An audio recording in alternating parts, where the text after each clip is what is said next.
જીવનું કલ્યાણ થાય તેનું.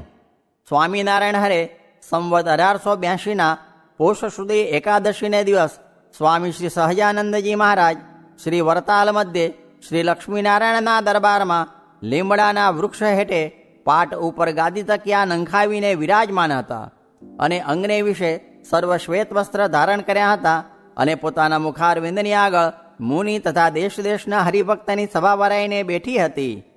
તે સમયમાં ગામ ભાદરણના પાટીદાર ભગુભાઈ આવ્યા. તેણે શ્રીજી મહારાજ પ્રત્યે પ્રશ્ન પૂછ્યો છે, હે મહારાજ, જીવનું કલ્યાણ કેમ થાય?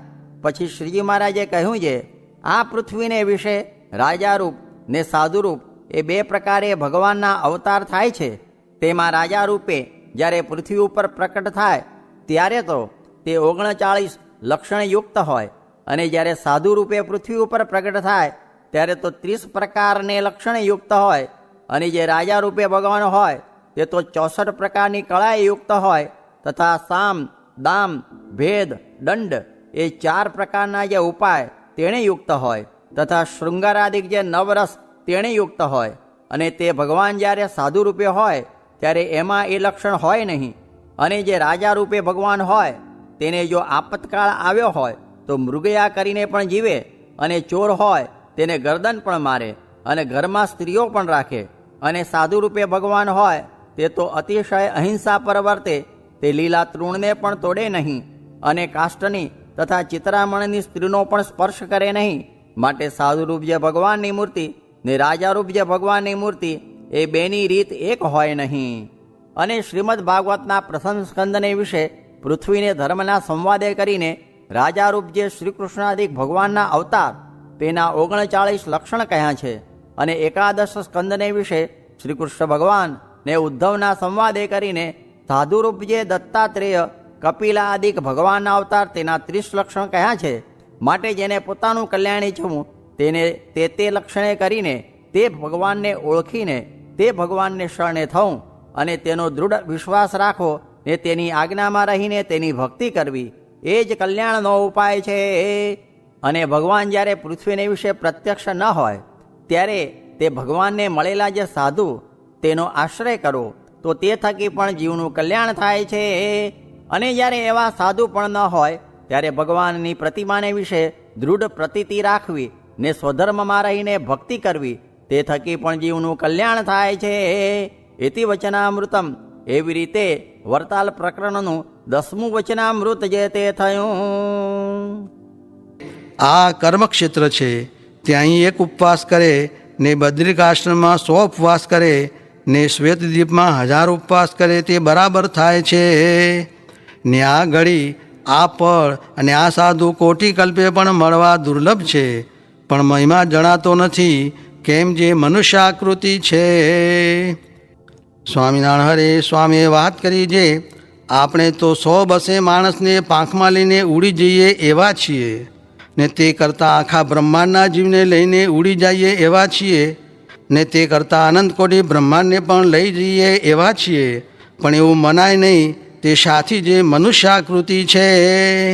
સ્વામિનારાયણ સ્વામીએ વાત કરી જે કોઈ કૂએ પડવા જાતો હોય તેને આડા હજારો માણસ ફરે તો પડવા દે નહીં.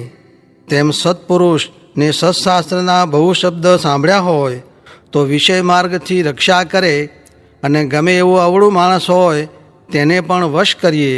એ તો આવડ્યું જોઈએ તેને નમી દઈએ, તેનું રાખીએ, તેને પૂછીએ, એ અનુસારે વશ કરીએ. એ તો કઠણ નથી. જો આપણે એના થઈ જઈએ તો તે આપણા થઈ જાય. સ્વામિનારાયણ હરે સ્વામીએ વાત કરી છે આખો દાડો એક જણ કોટ ચણે ને એક જણ એક કાંકરી નાખે એટલામાં પડી જાય, તેમાં અંતે ચણનારો થાકશે. તે કાંકરી તે શું છે? આખા દાડામાં સંકલ્પ કરીને કોટ ઊભો કરે ને પછી સાંજે સાધુ પાસે આવે. પછી સાધુ વાત કરે છે, જો તું જુગતે કરી દેહ તારો નથી, એવી રીતે ખોટું કરી નાખે.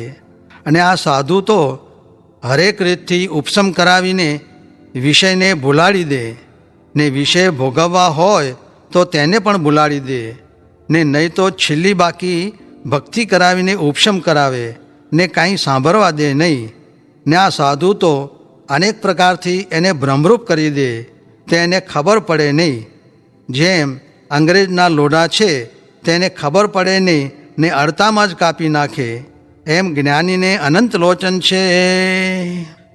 સ્વામિનારાયણ હરે સ્વામીએ વાત કરી છે ભગવાનને સાધુ બેદ રાખવા એટલે તે ઘરેણું રાખી રૂપિયા આપ્યા બરાબર છે, માટે બે રાખી વ્યવહાર કરવો. સ્વામિનારાયણ હરે સ્વામીએ વાત કરી છે એક વખત સ્વામી મહાપૂજામાં બેઠા, ત્યાં અંતર્વૃત્તિ કરીને ઉતરી ગયા. તે 2-3 દિવસ સુધી ઉઠ્યા નહીં ને પછી પોતાની મેળે બેઠા થઈને ગોઠણે ફાળીઓ બાંધીને બેઠા. પછી સૌને ખબર પડી જે સ્વામી સમાધિમાંથી જાગ્યા. ત્યાં તો સૌ મંદિરના માણસની સભા ભરાઈ ગઈ ને સ્વામી સામું એક નજરે જોઈ રહ્યા.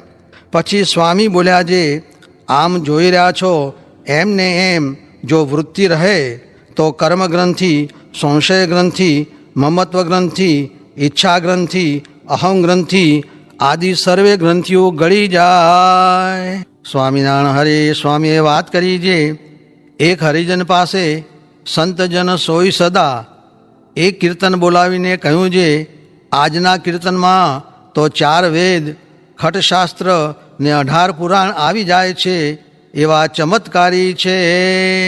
સ્વામિનારાયણ હરે સ્વામીએ વાત કરી છે આ સત્સંગમાં તો સુખ છે ને ધર્મ, ભક્તિ, જ્ઞાન અને વૈરાગ્ય જે સુકૃત તે સર્વે સત્સંગમાં છે ને બીજે બધે સળગી ઉઠ્યું છે. ને કોઈક પશુ જેવા છે ને બોલતા પણ આવડતું નથી ને વિવેક પણ કાંઈ નથી, માટે કુસંગનો જોગ થાય તો સત્સંગને ઘસારો આવી જાય તે સારું કુસંગ ન જ કરવો. સ્વામિનારાયણ હરે સ્વામીએ વાત કરી છે જો ગરાસીઓ મોટેરો હોય તો પૃથ્વી જ ભેળી કરે ને વાણીઓ મોટેરો હોય તો દ્રવ્ય ભેળું કરે ને બ્રાહ્મણ મોટેરો હોય તો પુસ્તક ભેળા કરે ને રબારી મોટેરો હોય તો ઢોરા ભેળા કરે. પણ કોઈએ એકાંતિક સાધુ ન થાય, માટે એમાં કાંઈ માલ નથી. તે સારું આવા સાધુનો સમાગમ કરી લેવો ને સાધુ થાવું ને રૂપિયા પડ્યા રહેશે, બીજા પદાર્થ પણ પડ્યા રહેશે ને ચાલ્યું જવાશે.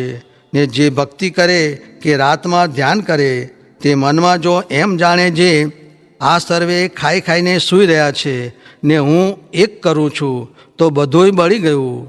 ને મોટપ પામીને ચેલો ચેલો કરે ને ચેલો તો બીજું તો શું કહીએ, તુંબડી તો એની એ પણ સાકર માહી નાખીને છાની પાય એમ ચોર્યું કરે. અને ચેલો એમ ન કરે તો પંડે છાના મંત્ર કાનમાં મૂકીને શીખવે એમ જુક્તિઓ કરતે કરતે જન્મ ખોઈ નાખે. એવી જુક્તિમાં બેયને સમૂહ ચેલાને પણ ભેળું કામ થાય.